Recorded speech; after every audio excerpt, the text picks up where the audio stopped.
Okay. And the reason is twofold. Number one, as a Christian, growing up in Sunday school, I was taught from the Bible, those who bless Israel will be blessed, and those who curse Israel will be cursed.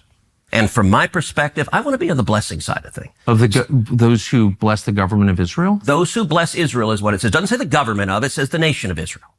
So that's in the Bible. As a Christian, I believe that. Where is that? I can find it to you. I don't have the scripture off the tip of my.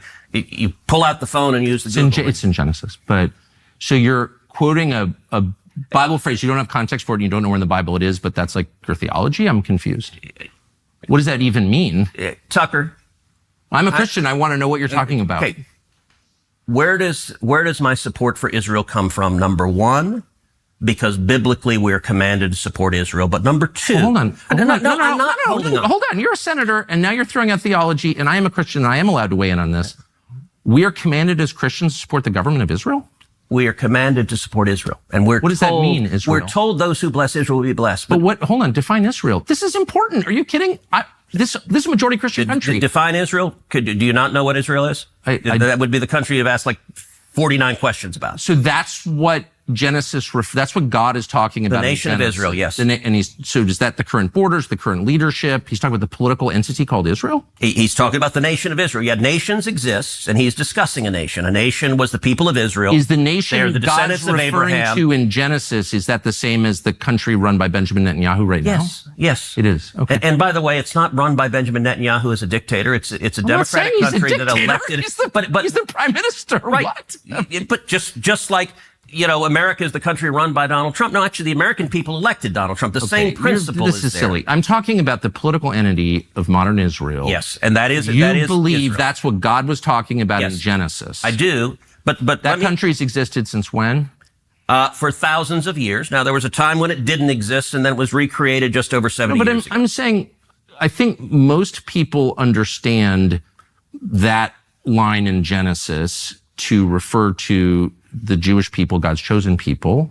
That's not what it says. Okay, Israel, but you don't even know where in the Bible it is. So I don't know if we can. I don't remember the scriptural citation. But, okay, It's like Genesis 16 or something like that. But yes, it's in the earlier part of the book. But the point is... All right, Tucker, you keep interrupting me before I finish my sentence. It's just important to know what you're talking about. I don't know what you're... So you're saying as a Christian, if I believe in Jesus, I have to support the modern state of Israel? No, I'm not saying that. I'm explaining for me what my motivation is. But okay, so I'm just trying to understand. You said God tells you to support the modern state of Israel in the Bible, in some place in the Bible that you heard about, but you don't know where it is. That's your theology? You're going back, am I a sleazy feline again? I mean... If you accuse me of anti-Semitism again, I will say that, but I don't think you will. Try to be a little less condescending. I'm trying to have a conversation. Condescending. You're throwing this stuff out, and it's my job to figure out what you're talking about, and I don't understand. But you're not letting me... Okay. I'm sorry, I want to be polite. That is, for me, a personal motivation, but I also, what I was about to say, I don't believe my personal faith, not everyone who I represent is a Christian, it's not an argument for me to give that we should do this because of my faith. And so as an elected official, I don't give that as the reason we should support Israel. That is a personal motivation for me, but I don't think it is the reason we should. The reason that I am the leading defender of Israel is because Israel is our strongest ally in the Middle East, an incredibly troubled part of the world, and supporting Israel benefits America.